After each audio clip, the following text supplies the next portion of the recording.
Les États-Unis et Israël ont attaqué l'Iran le 27 février dernier. Nous tournons actuellement le 4 mars et nous allons faire le point sur la situation. Est-ce que Donald Trump et Netanyahou, en grands humanistes qu'ils sont en train d'apporter la démocratie dans l'obscure République islamique iranienne sous les cris de joie de toute sa population? Ou est-ce qu'il est en train de se préparer une gigantesque branlée pour les forces états-uniennes et israéliennes au vu de la situation internationale et du renversement des rapports de force? Nous allons regarder tout ça, dépecer un petit peu la propagande de guerre à laquelle nous sommes intensément soumis ici en France, mais partout dans d'autres pays du centre impérialiste. Regarder un petit peu quelles sont les vraies raisons de cette guerre, comment les choses vont se passer par la suite. Pour ça, j'appelle mon ami Chris. Chris, es-tu prêt à ce qu'on fasse un point sur la situation en Iran? Eh ben oui, complètement, je suis prêt, c'est une nécessité. On a pris un peu le temps de réagir parce que, vraiment la propagande de guerre, directement après les attaques, étouffait un petit peu toutes les analyses. En plus, juste après une opération, on a du mal à voir ce qui se passe du côté des belligérants, ce qui se passe du côté des gens qui sont défensifs. On sait que l'Iran est un point clé de la stratégie de Trump pour pouvoir faire tourner son économie. Il l'a pas simplement attaqué aujourd'hui, il l'avait attaqué, tu te rappelles, on va le revoir après, au mois de juin. Allez voir notre capsule là-dessus, je pense que tout ce qu'on a raconté était précurseur là-dessus, notamment sur le prix du baril et sa connexion avec la Chine, les routes de la soie. Mais c'était déjà bien avant, Trump dans son premier mandat avait déjà fait en sorte de arrêter les accords d'échange économique avec l'Iran, il avait stoppé justement la possibilité de l'Iran de se développer, il avait contraint les partenaires européens à ne plus commercer avec l'Iran. Donc voilà, il est dans cette situation-là. C'est aussi un moyen pour lui de reprendre un peu la main avant les mi-termes. Alors pas auprès de l'opinion publique, mais vraiment auprès du parti républicain qui est historiquement un parti qui déteste la révolution iranienne. Justement, ils étaient à la manœuvre dans les années 80 avec Reagan pour faire tomber la révolution islamique. C'est des choses qu'ils détestent. Ils avaient eu avant la main avec le Shah. Donc vraiment, il y a un passif du parti républicain anti-iranien. C'est très, très, très, très, très important. Et tu as des moments de détente et des moments de retention. Et là, on est dans une tension maximale. Donc je pense que Trump essaye aussi de regagner un petit peu d'assentiment du parti républicain avec l'Iran. Mais le problème, c'est que l'opinion, elle, n'est pas du tout alignée avec ça, car c'était soi-disant un président anti-guerre qui n'irait pas faire tuer des gens à la guerre et qui resterait dans une doctrine protectionniste. Et là, on voit que il est en train de devenir le nouveau George Bush, quoi, vraiment la ligne néoconservatrice qu'on a connue au début des années 2000, comme par hasard après une crise aussi du capital. Donc on va regarder tout ça. Parfaitement, je me permets vraiment de vous redire, après avoir vu cette vidéo, que nous vous conseillons de regarder les deux qu'on avait faites sur l'Iran. La première qu'on avait sortie en juin dernier, au moment où Israël avait attaqué l'Iran et qu'il y avait eu des frappes iraniennes sur Tel Aviv en face. On refait vraiment un historique de l'Iran, on va dire récent, depuis 1950. Depuis Mossadegh qui tombe suite à un désir de nationalisation du pétrole, ensuite le Shah, puis la révolution iranienne avec la mise en place de la République islamique d'Iran. Vraiment aller voir ça parce qu'on refait tout l'historique et les enjeux qu'il y a derrière. Et la vidéo plus récente que nous avons fait il y a quelques semaines, qui parle notamment de toute la propagande que nous vivons ici, avec ce qui nous sont présentés comme des représentants du vrai peuple iranien contre le régime actuel, etc., qui sont en fait une diaspora extrêmement pro-Shah, très peu représentative de la réalité de la société iranienne actuellement et de ses aspirations. On y rappelait notamment que nous, notre position militant progressiste français, c'est de dire en priorité que la catastrophe pour la population iranienne, ce sont les sanctions qui s'appliquent à l'Iran depuis des années et qui mettent actuellement ce pays dans de grandes difficultés, notamment économiques. Et donc, voilà, nous, notre position principale, c'est bien sûr fin des sanctions internationales à l'initiative des États-Unis et d'Israël contre l'Iran et sa population. Une fois qu'on a dit ça, on va regarder un petit peu ce qui se passe parce que là, vraiment, en termes de propagande de guerre, mais c'est une dinguerie ce qu'on se tape, quoi, mais vraiment. Donc, il va falloir qu'on regarde et puis surtout qu'on essaye de comprendre parce qu'en plus, tu sais, moi, j'entends plein de trucs là que Trump attaquerait l'Iran pour faire oublier les Epstein Files, etc. Enfin, bref, les questions sont beaucoup plus, on va dire, macroéconomiques et géopolitiques que ça. Et donc, on va essayer de démêler un petit peu tout ça. Les copains, c'est parti. Exactement. Donc on va commencer par aller sur le Twitter de Christian Rodriguez. Je sais pas si tu connais Christian Rodriguez, j'imagine, Zoé, Oui, oui, oui. quelqu'un qui fait des analyses géopolitiques intéressantes, un Ouais. soutien au Venezuela, donc j'ai envie de dire. un gars qui aime les dictateurs. Non, oui. Voilà. Et donc, il nous dit, parce que là, on est donc, comme l'a dit Zoé, le 4 mars. Hier, il y a eu une allocution d'Emmanuel Macron qui, pour être clair, a fait entrer la France en guerre contre l'Iran. Hein, voilà. Donc, sans le dire, de manière un peu sournoise, en disant que c'était défensif, en disant qu'il allait protéger le commerce, on va le voir. C'est très intéressant parce que ce qu'a fait Trump est en train de créer une escalade complètement incontrôlée par l'OTAN et par le centre impérialiste voilà, otanesque et états-unien, qui est en train d'obliger, on va dire, les partenaires européens à rentrer dans la guerre. On l'avait fait aussi une capsule sur Rubio. Allez la voir, c'est assez intéressant parce que c'est le fond de tout ça. Donc Marco Rubio est un membre de l'administration Trump au Pentagone et c'est vraiment son conseiller géopolitique le plus important. Et Marco Rubio donc est à l'initiative sur la reprise du contrôle américain de l'Amérique du Sud, mais il est plus largement l'inspirateur des politiques d'expansion et d'intervention américaine pro-Trump. Et il a, dans une allocution à Munich, hein, ça ne s'invente pas Zoé, pousser les Européens à aller vers la guerre, voilà, et il le dit dans le texte, allez voir notre capsule, on fait l'analyse avec Padu, de gré ou de force, en fait, voilà. Et là, de fait, les Européens sont entrés en guerre de force, contraints par les Américains, et donc Macron essaye de sauver la face en faisant croire que c'est lui qui décide, qui intervient. Donc je lis ce que dit Christian Rodriguez, la France de Macron entre en guerre sans le dire contre l'Iran, déclaration irresponsable du président français en direct sur les chaînes nationales.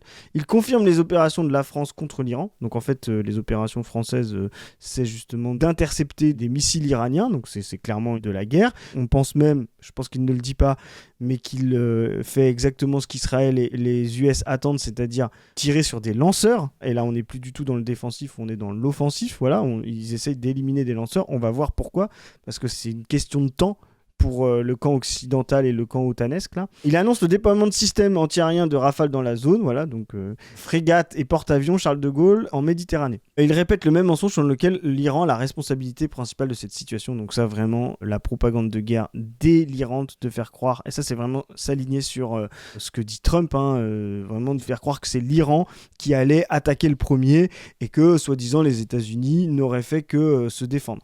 Ça, pour info, hein, même des gens dans l'administration Trump commence à montrer qu'en fait il n'y avait pas de menace claire, exactement comme les fameuses ça nous rajeunit Zoé, les fameuses armes de destruction massive et les fioles de Colin Powell contre l'Irak. Je sais pas si tu te rappelles, enfin je sais que tu te rappelles de ça. Je me souviens de ça. Every statement I make today is backed up by sources, solid sources. These are not assertions. There's an accumulation of facts and disturbing patterns of behavior. Indeed, the facts and Iraq's behavior show that Saddam Hussein and his regime are concealing their efforts to produce more weapons of mass destruction. I gave that speech on 4 days' notice based on an intelligence estimate that had been done months before and provided to Congress. And every word in that speech was gone over by the Director of Central Intelligence and his Deputy Director and all of their experts. But it turned out, as we discovered later, that a lot of the sourcing that had been attested to by the intelligence community was wrong. Voilà. Donc il utilise la même séquence, ça crée les mêmes problématiques et des gens commencent à dire non, il n'y avait pas de risque principal et d'ailleurs si l'Iran voulait attaquer, il l'aurait fait de manière plus importante bien avant. Voilà, donc l'Iran s'attendait à l'attaque, on va le voir. Mais cette responsabilité de la situation, c'est vraiment le camp de l'OTAN qui l'a, quoi. Au secours, sous prétexte de légitime défense, Macron, président d'un gouvernement illégitime depuis les dernières élections législatives, engage la France dans une guerre sans le vote du Parlement et des citoyens. Donc ça, c'est la même chose que les Américains. Il faut savoir que les Américains, la guerre n'a pas été votée par le Congrès. Voilà, donc là, il est clairement entré en guerre. Trump l'a affirmé. Pour rappel, avec Maduro, il avait utilisé une procédure soi-disant pénale, faisant croire que Maduro était un trafiquant, donc il n'a jamais considéré qu'il y avait une guerre avec le Venezuela. C'est pour vous dire à quel point pour eux, c'est des États de leur espace colonial. Mais là, il a affirmé sur les plateaux qu'il était entré en guerre. Or, le Congrès n'a pas voté cette guerre, donc c'est un vrai problème. Là, effectivement, il radicalise un petit peu les républicains, comme on l'a dit précédemment, vers lui, parce qu'ils détestent l'Iran. Mais par contre, les démocrates, eux, là, sont vent debout, parce que, vraiment, là, il va contre les procédures constitutionnelles, quoi. Exactement comme Macron fait ça. C'est-à-dire, Macron nous fait croire qu'il n'est pas en guerre. Or, il est en train de rentrer en guerre sans avoir eu le vote du Parlement et des citoyens. Enfin, c'est extrêmement grave. Je vous rappelle que c'est une tradition de faire croire qu'on est dans la défense depuis la partie coloniale et impérialiste qu'on vit depuis 20 ans, 30 ans même. C'est soi-disant au nom de l'axe du bien contre l'axe du mal, au nom de la lutte antiterroriste. Ça, c'était la spécialité de François Hollande à l'époque, d'entrer en guerre sans rien demander, juste parce que c'était lutter contre le terrorisme. Donc, le camp occidental et l'OTAN se prend pour la police du monde et donc considère qu'elle ne fait pas de guerre, qu'elle ne fait que des opérations policières. Et c'est ce que Macron essaye de faire en parlant de défense, en ne disant pas qu'il y a une guerre, en ne se soumettant pas au vote des représentants français ou des Français. C'est extrêmement grave. Oui, et donc on a notre cher Emmanuel Macron qui fait la guerre sans dire qu'il fait la guerre, en disant que c'est défensif, etc. Donc rappel quand même de la chronologie des derniers jours. Il y a eu des frappes états-uniennes et israéliennes contre l'Iran, frappes qui ont ciblé spécifiquement des têtes du régime. Ça a donné lieu à la mort notamment de Khamenei, le guide suprême de la République islamique d'Iran. Il y a eu aussi une rumeur qui disait que Mahmoud Ahmadinejad faisait partie des victimes, qui a été démentie. En vrai, en réalité, pour l'instant, on ne sait pas trop ce qu'il en est en réalité. Et en retour, il y a eu des frappes iraniennes. Alors, pour quand même reparler un peu de propagande de guerre, etc., il faut rappeler que l'Iran, une semaine avant, a fait une lettre à l'ONU, une lettre qui est publique, pour dire « si jamais nous sommes frappés par nos ennemis, nous riposterons ». Et nous riposterons en tapant les bases états-uniennes qu'il y a dans la région autour de chez nous. Donc, l'Iran s'attendait clairement à cette attaque. Alors, ils s'y attendent depuis 20 ans, mais encore plus ces derniers jours, d'où cette lettre. Et donc, la riposte iranienne était quelque chose qui était annoncé à l'ONU. Et donc, on a vu notamment des frappes au Bahreïn, en Jordanie, au Koweït, au Qatar, aux Émirats Arabes Unis. Beaucoup de frappes sur les Émirats Arabes Unis. D'ailleurs, on a vu il y avait des influenceurs français réfugiés à Dubaï qui demandent leur rapatriement. Tout le monde s'est foutu un peu de leur gueule et tout. Bon, moi, j'ai envie de dire que c'est pas ma priorité de me foutre de la gueule de ces gens-là pour l'instant. Moi, je capte que tu te prends des bombes sur la gueule, t'es un peu flippé. Après, encore une fois, tu vas dans un paradis fiscal, pas payé d'impôts, dans une zone où il y a des tensions géopolitiques majeures. Je vais pas dire chais, mais voilà. Clairement. Bon, voilà. Mais donc ce que Emmanuel Macron présente comme une guerre défensive, etc. Il faut vraiment regarder la chronologie, qui tape qui et pour quelles raisons. Pour parler de défensif, il faut quand même se lever un petit peu tôt. Moi, je ne me lève pas assez tôt pour croire à ce genre de truc. Ce que tu racontes est intéressant parce que tu vois, là, je vais juste montrer une carte des présences militaires à côté de l'Iran des Américains qui n'ont pas évacué les gens à côté de ces bases. Vraiment, c'est pour vous dire à quel point ils sont mal renseignés et mal préparés, contrairement à l'Iran qui s'attend depuis 30 ans, où il y a eu des pressions qui ont baissé, des pressions qui ont monté, mais depuis Trump, ça s'est accéléré, donc ça fait presque 10 ans maintenant qu'ils s'attendent justement à une attaque. Donc ils sont préparés à ça, on va le voir. Et là, vous voyez, ça c'est la présence militaire au Moyen-Orient, et donc vous voyez, il y a des bases partout, et des personnes partout, et ils n'ont pas été évacués à temps. Et aujourd'hui, ce que fait l'Iran, c'est attaquer ces bases-là et attaquer Israël qui attaque directement aussi l'Iran. Donc vraiment, c'est l'amateurisme de Trump. En fait, c'est ce qu'il faisait à l'époque avec les droits de douane, il le fait aujourd'hui avec la guerre. Il tente des trucs et puis il voit ce qui se passe. Et puis comme il est le plus fort de toute façon dans le rapport de force, et qu'en face, comme on l'a vu avec Macron, on a des gens qui s'alignent avec sa politique chez les Européens, du coup, il peut se permettre de faire n'importe quoi. Mais là, c'est vraiment un énorme danger. De la même manière, il y a aussi des ressortissants français dans ces bases-là. La France est très implantée au Qatar, en Émirats Arabes Unis, et donc il y a des gens qui commencent à être évacués. Enfin, c'est vraiment n'importe quoi de A à Z, ce qui est en train de se passer au Moyen-Orient, et ça va se retourner contre Trump. J'insiste la crise sur ce que tu dis, parce que vraiment, ça se dit pas assez, il faut que les gens soient au courant. L'Iran annonce qu'il va taper les bases états-uniennes de la région, si les États-Unis attaquent. Les États-Unis attaquent une semaine plus tard, et on se rend compte qu'ils n'ont pas prévu de plan d'évacuation des gens. Ils se retrouvent à loger leurs soldats à l'hôtel, Non mais, faut quand même se rendre compte du niveau d'impréparation que ça laisse transparaître. De voir cette réaction états-unienne, c'est consternant, quoi. C'est, comme tu dis, impossible à évacuer. Ils ont fait le constat de ça. Ils ont même, je pense, sacrifié un peu ça en mode... oui. Je dis parce que l'escalade est importante. Donc vraiment, ça va se retourner. Trump n'a qu'un espoir. Et c'est là où c'est important, tu l'as dit tout à l'heure, c'est que l'Iran explose de l'intérieur. Tout ça sert à ça. Et c'est pour ça qu'ils ont ciblé, comme tu l'as dit, Ali Khamenei, ensuite le second guide suprême. Ils ont essayé de tuer Ahmadinejad et d'autres leaders politiques qui pourraient justement représenter l'anti-impérialisme. Je rappelle que Mahmoud Ahmadinejad a été un des plus importants représentants de l'anti-impérialisme sur ces 20 dernières années. C'est un peu le Chavez iranien. Et donc, ils essayent de tuer ça pour que l'Iran ne tienne pas. L'Iran explose de l'intérieur par une guerre civile soi-disant parce que le régime serait en danger, serait menacé de l'intérieur, ce qui est faux en fait. L'Iran a subi des révolutions de lui-même. S'il doit en faire une, il va en faire une. Effectivement, il y a un régime qui essaye de tenir, il a ses soutiens, il y a en face des opposants qui sont souvent manipulés. On l'a montré dans notre précédente capsule sur l'Iran, quand vous voyez des manifestations anti-régime, avec des drapeaux israéliens, qui est littéralement le pays le plus détesté dans cette zone par la déstabilisation qu'il propose. Je rappelle que c'est pas par antisémitisme, c'est juste par rapport à la déstabilisation qu'il propose et à la colonisation qu'il impose partout au Moyen-Orient. Donc là, en fait, on a vraiment un pays qui a des tensions, qui a des crises à régler. Mais là, ce qui va se passer, c'est qu'en fait, les Iraniens, il y a 90 millions d'Iraniens, 91 même, je crois, vont être solidaires de la tenue de leur pays contre les attaques extérieures, et il n'y a absolument aujourd'hui pas de mouvement anti-régime. Il n'y a pas de guerre intestine, et c'est ça qui va faire que Trump est vraiment dans la merde. Nous, on a prévu qu'il ne pourrait pas finir son mandat. Ça va être très compliqué parce que là, il est en train de s'embourber dans une situation où il va fédérer un pays contre l'impérialisme. Il va y avoir une autonomie même, je pense, de l'armée pour pouvoir défendre un petit peu partout tous les territoires. Les gens vont se rendre compte que face à la guerre extérieure, en fait, la guerre civile ou les problèmes de régime n'ont pas de sens. Donc vraiment, tout ça est catastrophique pour Trump, j'ai envie de dire tant mieux. La problématique, c'est que cette histoire de mise en tension du régime par la propagande européenne est un peu trop repris par les Européens, voire même des gens qui se disent anti-impérialistes et à gauche. Et ça, c'est vraiment un vrai souci, quoi. Et pareil, je rebondis sur un truc que tu as dit, Chris, et ensuite on va aller sur les réactions, notamment les réactions qu'il y a en France, et on va causer. Alors, attention, il se peut que ça fasse partie des sujets sur lesquels on n'est pas tout à fait aligné avec ce que certaines personnes de LFI notamment ont pu dire. On va en dire plus juste après. Mais ce que tu dis là sur l'autonomisation de l'armée, c'est pareil, c'est un truc qui est très peu expliqué dans nos médias mainstream, etc., mais qui est un truc central de la stratégie militaire iranienne.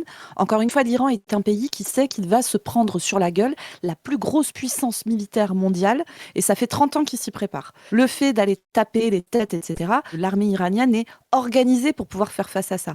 Et donc là, ils activent ce qu'ils appellent le système de défense mosaïque décentralisé. Et donc le principe, c'est ça, c'est des commandants qui ont été formés, entraînés, préparés à ce que chacun prenne une autonomie totale en matière de prise de décision pour que l'armée iranienne puisse se battre dans un contexte où les têtes se sont fait buter, quoi. Et c'est exactement la situation dans laquelle on est actuellement. Donc ça, c'est des trucs qu'il faut capter pour comprendre quel va être le rapport de force militaire qui va s'imprimer et la manière dont les stratégies militaires vont se déployer. Tout ça, c'est justement fait pour continuer de taper sur les bases qui sont autour de l'Iran, quoi, et qui prennent aujourd'hui très cher. Avec des effets, on va y revenir après parce qu'on va parler pétrole et tout, mais avec des effets, tu vois, même au Bahreïn actuellement. Bahreïn, donc, qui s'est fait taper dessus. Alors, Bahreïn, qui est quand même un peu particulier dans la région parce que c'est une monarchie sunnite, mais avec une population qui est largement chiite. Et ça avait déjà beaucoup secoué pendant les printemps arabes. Monarchie sunnite du Bahreïn qui est un grand soutien, qui est vraiment aligné sur l'Arabie saoudite et donc sur les intérêts états-uniens. Et on voit là, au décours des frappes iraniennes qui ont eu lieu au Bahreïn, des soulèvements de population, des affrontements avec les forces de l'ordre au Bahreïn, de la population du Bahreïn. Enfin, voilà, il y a des trucs qui vont bouger très très fort dans la région dans les prochaines semaines, prochains mois et prochaines années. Ouais. Clairement. Donc ouais, on voit bien la carte ici, donc avec toutes les bases, Bahreïn, comme l'a précisé Zoé, et donc ici le fameux détroit d'Ormuz dont on reparlera. Voilà. Donc vraiment, on a une stratégie sur laquelle l'Iran est préparé et personne n'est préparé autour, donc c'est la panique. C'est pour ça que Macron est rentré en guerre, parce qu'il y a des ressortissants français et il y a, on va le voir, des intérêts français, et là il a fait en sorte de ramener le Charles de Gaulle par là, pour pouvoir être près de l'intervention en Iran. Alors, les réactions impérialistes, ça c'était très intéressant. Alors, on va montrer la pire réaction de la France insoumise. Mélenchon a été plutôt sobre, même s'il reste sur une logique de dire que le régime est un problème, que c'est criminel, etc. Mais ça, c'est sa tradition. Bon, voilà, parce que c'est un parti qui a été proche des communistes iraniens, des progressistes iraniens et qui a subi la répression. On va pas faire tout le truc, c'est quand même important de l'avoir dans ses structures mentales. On pense aussi à une réaction de Manon Aubry, qui était compliqué. Qui avait dit ni Mola, ni chat, ni USA. Alors bon, comment dire, une fois que tu as dit ça, t'as pas dit grand-chose. Et quand tu dis ça depuis le centre impérialiste comme le nôtre, globalement, tu sers l'agenda états-unien, même si t'en as pas envie, en fait. Et en fait, là, comprenez-nous bien. Notre objectif, c'est pas de dire, la République islamique telle qu'elle fonctionne, c'est vraiment le mode d'organisation politique qu'on préfère. Nous, on aimerait vivre ça aussi. Tout, c'est pas ça la question. La question, c'est que c'est une puissance anti-impérialiste. C'est un pays qui a une place extrêmement particulière dans le rapport de force avec les États-Unis. Le fait d'accepter que les États-Unis et Israël soient légitimes à aller buter un chef d'État, alors chef d'État, c'est compliqué, mais en tout cas, quelqu'un qui est parmi les plus hauts placés dans ce régime, d'aller les buter sans aucun mandat international, j'ai envie de dire même s'ils en avaient un, Ouais, c'est clair. de faire ce niveau-là d'ingérence, au même titre qu'il y a 2 mois, ils se sont pointés au Venezuela et ont littéralement kidnappé le chef d'État vénézuélien. Si au moment où ça a lieu, vous êtes là à tenir un discours de oui, mais quand même, ils étaient méchants, etc. De fait, vous servez l'agenda états-unien, même si c'est pas ça que vous avez envie de faire. Exactement. En plus, ni Mola ni Chat ni USA, moi je vois pas la différence entre Chat et USA, donc autant dire Oui, ni Mola ni USA. Non, mais C'est au-delà ça. de cette blague, qui n'en est pas une d'ailleurs, ce qui est problématique, c'est que en fait, la destitution de Ramenei ou même sa mort n'est pas la même chose si c'est un contexte révolutionnaire interne que si c'est tué par justement une intervention impérialiste. Et là Exactement. aujourd'hui, on voit que ça se retourne. C'est ça une analyse concrète de la situation concrète. Qu'on ait des critiques à faire sur ce qu'est le régime de Ramenei, la République islamique, son comportement pendant les dernières manifestations, dont on sait très peu de choses et dont on demande énormément de propagande de guerre. On parle de 30 000 morts sur les réseaux de propagande ici. Personne n'a les vrais chiffres, c'est probablement beaucoup moins. On sait aujourd'hui par exemple que le plus grand criminel de la région s'appelle Netanyahou. Personne n'appelle à ce qu'on le bombarde pour pouvoir le supprimer. Et là, ce qui est en train de se passer, c'est qu'en fait les gens se retournent autour du régime parce que le régime et son administration, c'est ce qui fait tenir le pays. Et l'Iran ne veut pas de sa partition et de sa disparition, comme ce fut le cas en Irak, comme ce fut le cas en Syrie ces derniers temps. Donc vraiment, c'est absolument n'importe quoi. Et là, vraiment, la réaction de Thomas Porte est absolument honteuse. Oui, donc là, vous voyez à l'écran une publication Instagram de Thomas Porte. Mais franchement, camarade, je te jure, moi, je vois ça. Ça sort le lendemain de l'annonce de la mort de Ramenei. C'est ça. Désolé, mais là, c'est le moment où vous me perdez. Hein. Je trouve ça catastrophique. Et en plus, si tu veux, en sous-texte derrière, Chris, je vous renvoie encore une fois à la première vidéo qu'on a faite en juin sur l'Iran, mais la République islamique d'Iran, souvent sous le prisme occidental, est vraiment présentée comme un truc théocratique, etc. Et on nommait complètement toute la dimension nationaliste qu'il y a dans ce régime et la fonction et la place du nationalisme dans des pays comme l'Iran qui sont dans ce type de rapport de force avec les États-Unis. Et je trouve que c'est vraiment, mais ne pas comprendre les enjeux que de voir les trucs comme ça. Elle a vraiment, publier ça quand Netanyahou et Trump viennent buter des gars, mais je suis consternée, hein, je le dis.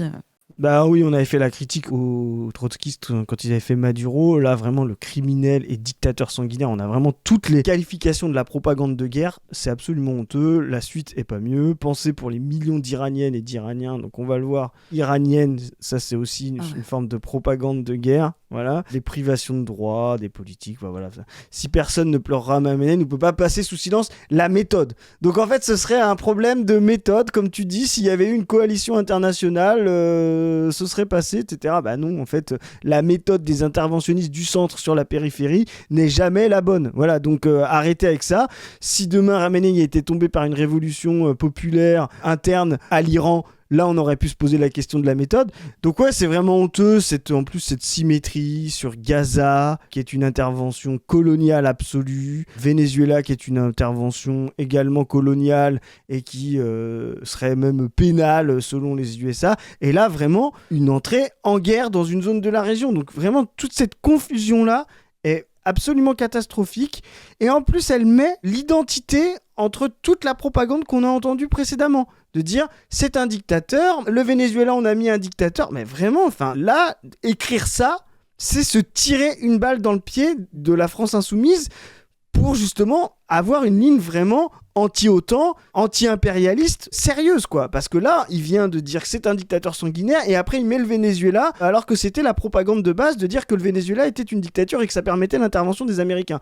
Vraiment, c'est inadmissible de faire ce genre de choses. Je ne comprends pas qu'on laisse faire ce genre de choses à la France insoumise. Pour moi, c'est des gens qui ne savent pas se discipliner, qui sont mal formés, qui ne savent pas tenir la ligne. Vraiment, c'est catastrophique et honteux pour vraiment combattre ce que va devenir Trump et vraiment pour pouvoir aussi imposer dans le rapport de force une ligne où un Jean-Luc Mélenchon qui arrive au pouvoir va devoir sortir de ces considérations-là, de traiter de dictateurs des représentants d'autres pays et donc légitimer les interventions et la violence qu'on fait sur ces pays. Vraiment, c'est absolument honteux. Je rappelle que la méthode, voilà, la dictature qu'on impose et qu'on dénonce tous les jours sur soi-disant la République islamique bien avant cette intervention, servait aussi d'embargo qui fait en sorte que des enfants meurent, soient en malnutrition, etc. Parce que c'est une guerre un petit peu moins visible, voilà, mais quand on traite les gens de dictateurs, ça nous permet de leur imposer des embargos, de leur imposer des restrictions économiques qui mettent en péril la vie d'enfants, la vie de vieillards, la vie de nombre de personnes, et ça, personne ne le dénonce. Donc vraiment, ouais, c'est catastrophique, quoi. Et là, je le dis autant que quand je l'ai dit, d'autres gens de la France Insoumise, là, les Aymeric Caron et tout, qui sont catastrophiques sur d'autres sujets. Vraiment, c'est ni fait ni à faire. Je comprends même pas que cette publication, là, on est le 4 mars, soit encore en ligne. Voilà, pour moi, c'est motif de sanction, quoi. Et je finis là-dessus parce que, en plus, là, on est sorti de la séquence antifascisme. Donc, désolé. Mais quand vous jouez aux antifascistes en France et qu'à la fin vous défendez les régimes les plus proches du fascisme en termes de radicalisation en politique intérieure et en termes d'expansion intérieure avec leurs mots dictature sanguinaire, tyran, etc.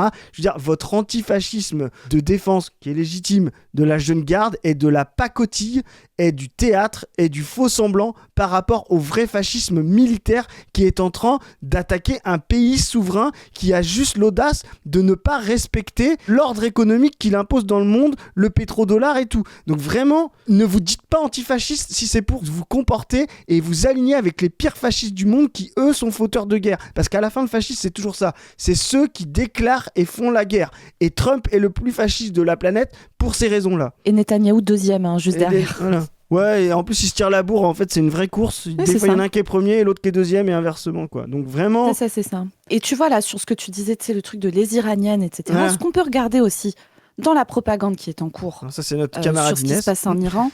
Ouais, là, on voit camarade Inès là, qui tweet là-dessus sur Twitter, mais alors ça a été récurrent. Depuis qu'on parle des soulèvements en Iran, etc., tu as une mise en scène de femmes, de jeunes femmes iraniennes, si possible sélectionnées sur le fait de correspondre aux critères que les Occidentaux considèrent comme la désirabilité d'une femme. Donc là, regardez un peu cette jeune femme-là, par exemple, qu'on voit à l'écran. Regardez le drapeau derrière. Je vous rappelle qu'on vous a montré comment reconnaître, et c'est pas très compliqué, de qui on parle quand on parle d'opposants iraniens. Là, vous avez le drapeau du Shah. Le drapeau aux couleurs verte, blanche, rouge, avec un lion au milieu, c'est le drapeau du Shah d'Iran.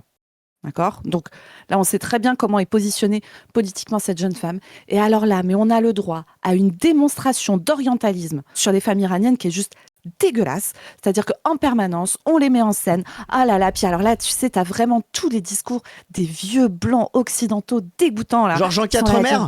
Oui, voilà, genre Jean Quatremer. Alors, je vous rappelle que Jean Quatremer avait fait des tweets incroyables sur les femmes voilées en France en disant que c'était vraiment terrible que des femmes se voilent parce qu'elles envoyaient clairement un message de dire qu'elles n'étaient pas disponibles pour les hommes non musulmans comme Jean Quatremer. Sachez que Jean Quatremer a vraiment besoin de pouvoir voir les femmes, déjà, voir leurs cheveux et tout ça, il a besoin. Et puis, surtout qu'elles soient disponibles pour lui. Hein. Ça, c'est vraiment le plus important. Alors, je vous rappelle que la ligne ici, c'est que, qu'on soit très clair, moi, j'ai beau ne pas être voilée, je ne suis pas disponible pour Jean Quatremer. Toutes les meufs que je connais dans ma vie ne sont pas disponibles pour Jean Quatremer moi, j'en connais, non plus. elles sont pas disponibles. Oui, voilà, c'est ça. Moi, franchement, tu me donnes le choix entre m'insérer un oursin et m'insérer Jean Quatremer. Vraiment, je préfère l'oursin, je le dis clairement.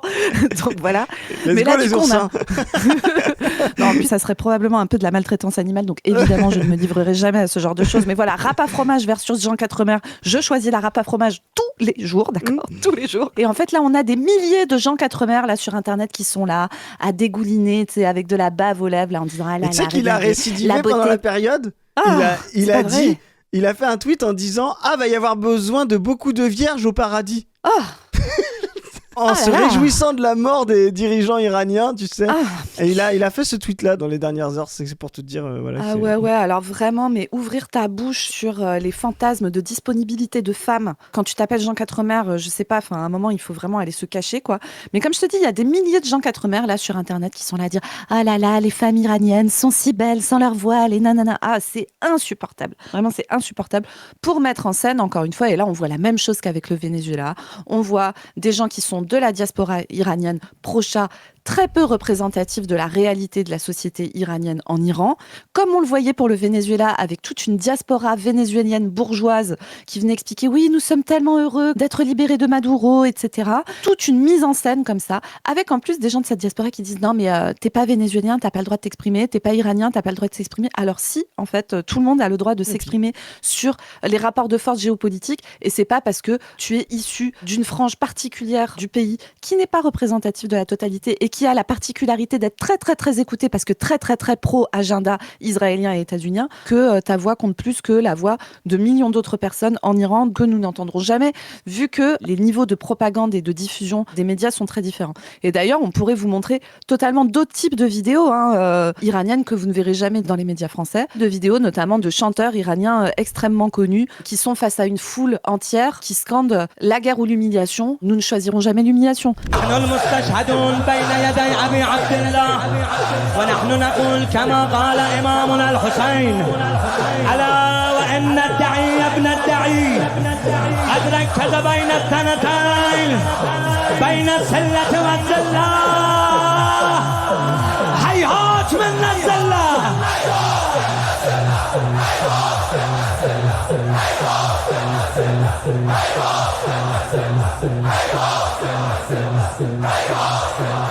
C'est-à-dire des gens qui sont dans d'autres types de rapports à l'agression états-unienne. Bref. Ben c'est ça, et en plus, déjà, les gens qui se filment en parlant en anglais oui. Et en s'adressant à d'autres pays que le leur, bon voilà. Et ça, c'est le rapport de force. Les pays et les nations, ça, il n'y a que les nationalistes qui voient ça, ou les imbéciles, c'est souvent les mêmes. Je pense qu'il y a une opinion générale unitaire. Bah non, il y a des gens qui sont pour, qui sont contre. Demain, si Zoé devient présidente de la République française, après-demain, voilà, demain on a d'autres choses à faire, mais peut-être après-demain, elle a un programme qui risque de ne pas plaire à tous les Français. Voilà, parce qu'il y a des rapports de classe, voilà, et il y a des rapports idéologiques profonds dans la société française.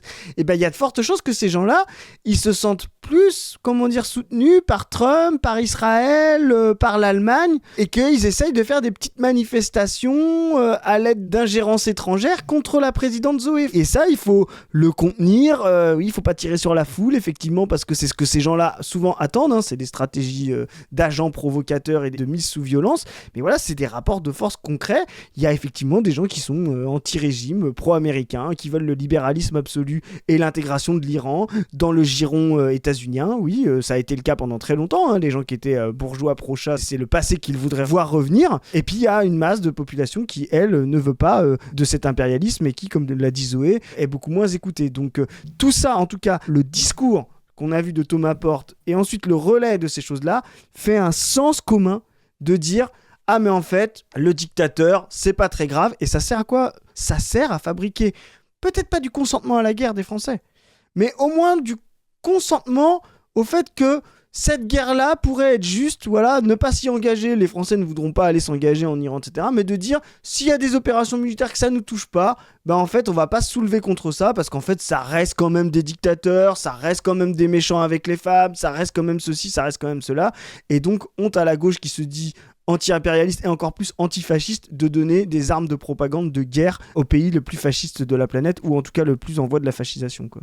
Exactement, et c'est comme ça que tu te retrouves avec donc ce commentaire « Iranians are the Latinas of the Middle East ». Donc les Iraniennes sont les Latinas du Moyen-Orient, l'enfer de cette phrase.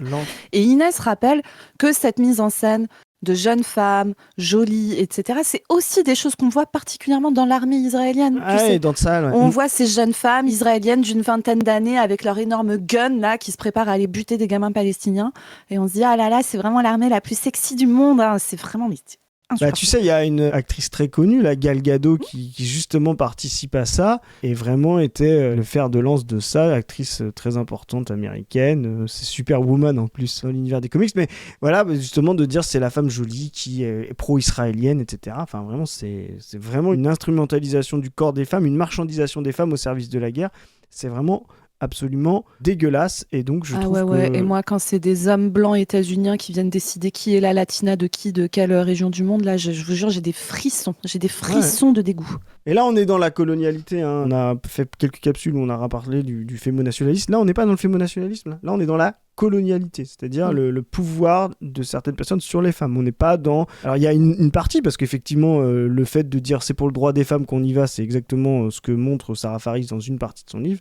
Mais en fait, on va voir ensuite, tant que l'Iran ne tombe pas, on n'aura pas cette économie politique où des femmes iraniennes, comme les Afghanes avant, etc., vont venir dans le centre impérialiste pour pouvoir faire nounou ou femme de chambre, parce qu'elles auront été libérées du méchant Ali Khamenei qui les empêchait avant dans leur pays. Enfin, c'est une catastrophe. Et donc, on va sortir de la propagande et des éléments bidons pour intervenir, parce que ça, c'est vraiment le narratif, et on a poussé notre coup de gueule sur les gens qui cèdent à ça, surtout quand ils se disent de notre camp, pour aller vers le matérialisme plus profond, tu sais. Ah là là, attention les amis, nous allons aller sur le site internet préféré de Chris. Il y passe plusieurs heures par jour. Il nous screen des trucs qu'il nous envoie frénétiquement sur tous nos canaux de discussion. J'y prends beaucoup de plaisir. C'est, à votre avis, c'est...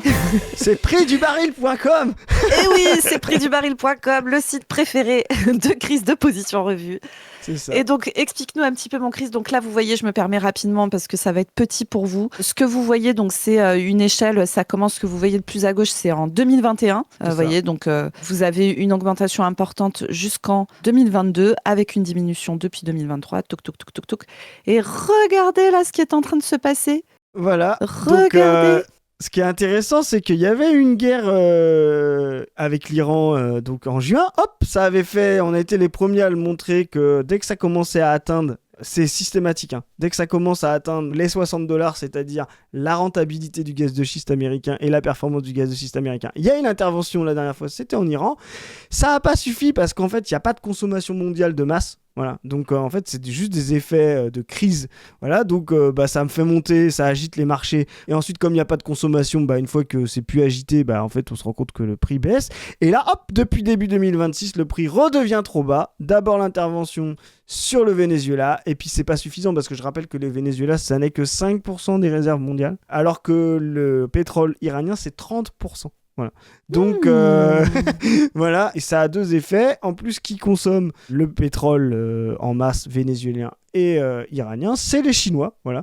Donc, ce que fait Trump, c'est qu'il agite les nécessités de pétrole, donc il va fabriquer plus de pétrodollars. Je rappelle que c'est un pays, on est dans l'impérialisme concret matériel, c'est une denrée, Zoé, que tu ne peux acheter qu'avec la monnaie américaine. Tu vois, c'est bon, le... ça. Tu vois, c'est... Moi, je pense que c'est la démocratie. J'espère que Thomas Porte va nous faire une story là-dessus. C'est ça. Les États-Unis tiendront tant que le système pétrodollar tiendra. Voilà. Et donc, ils le font tenir coûte que coûte par la guerre. Et donc, là, ça a tombé. Donc, on a eu d'abord le Venezuela. C'était pas suffisant parce qu'en plus c'était pas assez, qu'il faut des énormes investissements. On a parlé de ça, allez voir nos capsules, que ExxonMobil, le capital américain, ne veut pas investir dans le pétrole vénézuélien parce qu'il a du mal à être raffiné, voilà.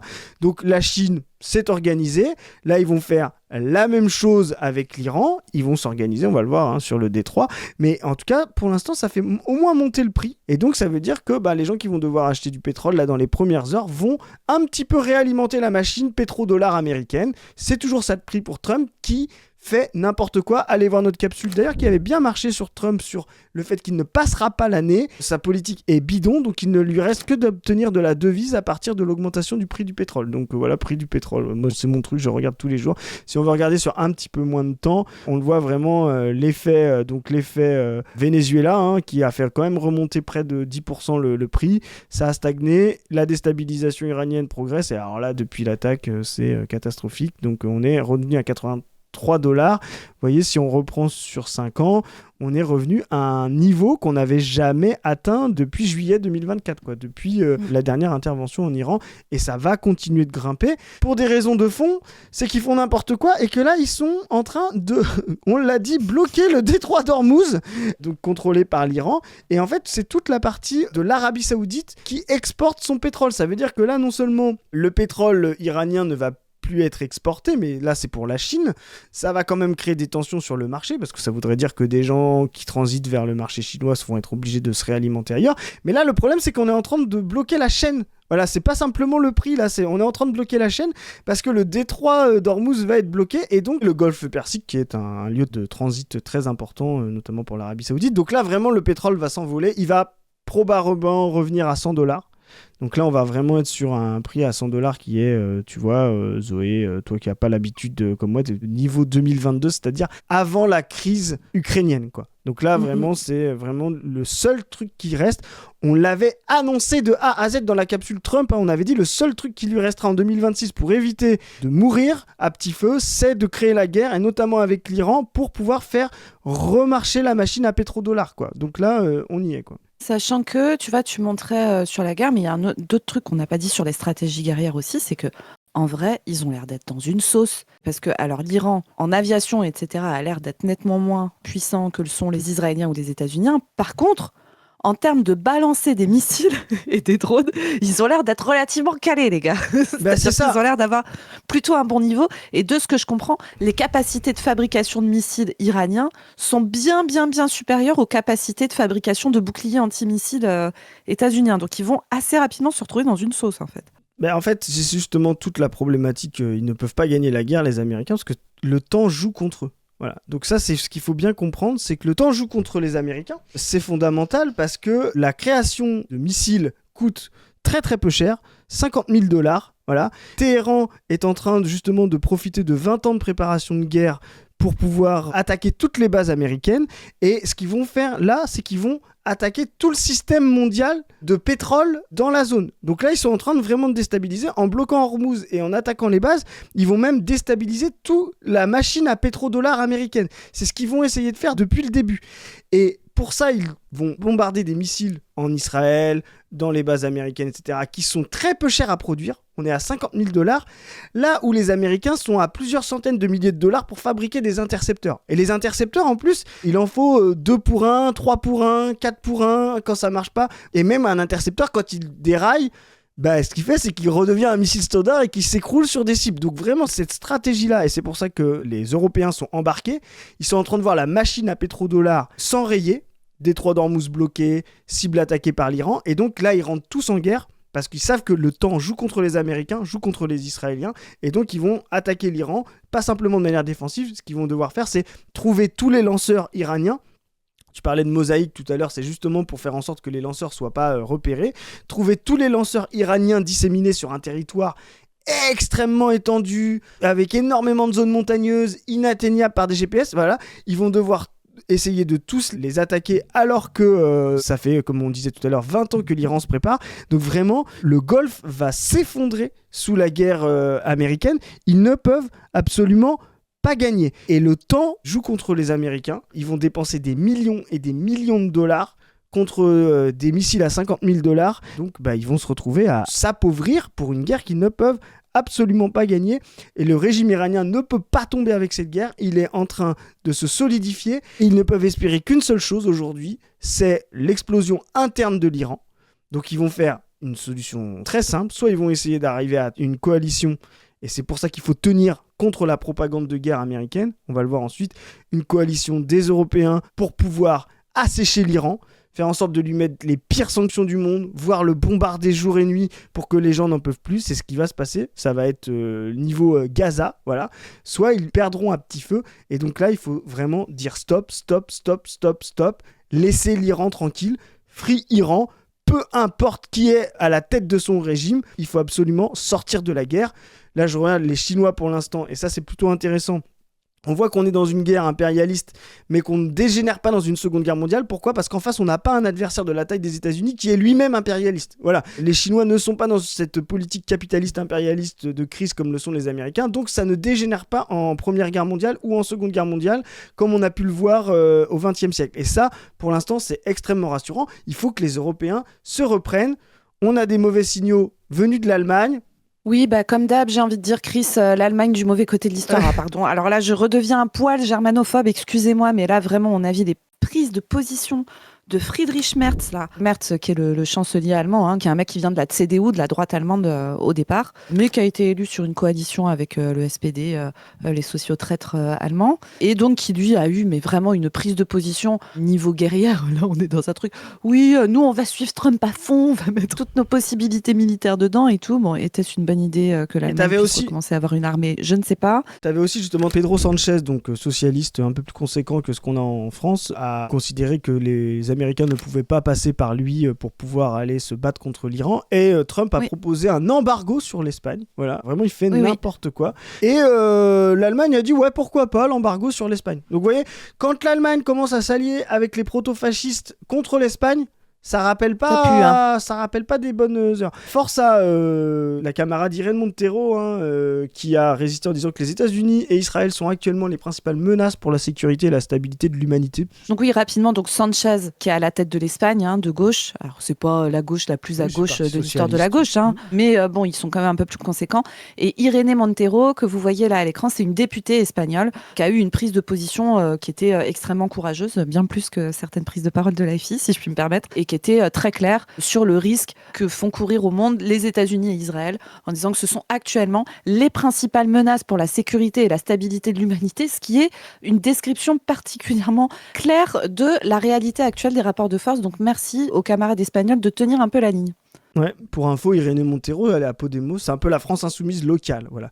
Donc il faut absolument qu'un mouvement coordonné européen anti-OTAN se crée. On le voit, ça fait bouger partout parce que là, on a quelqu'un qui est beaucoup moins à gauche qu'Irene Montero, Meloni, qui elle rejoint l'Espagne sur le fait de ne pas vouloir de guerre et de montrer que ce que fait Israël et ce que fait les États-Unis sont illégitimes.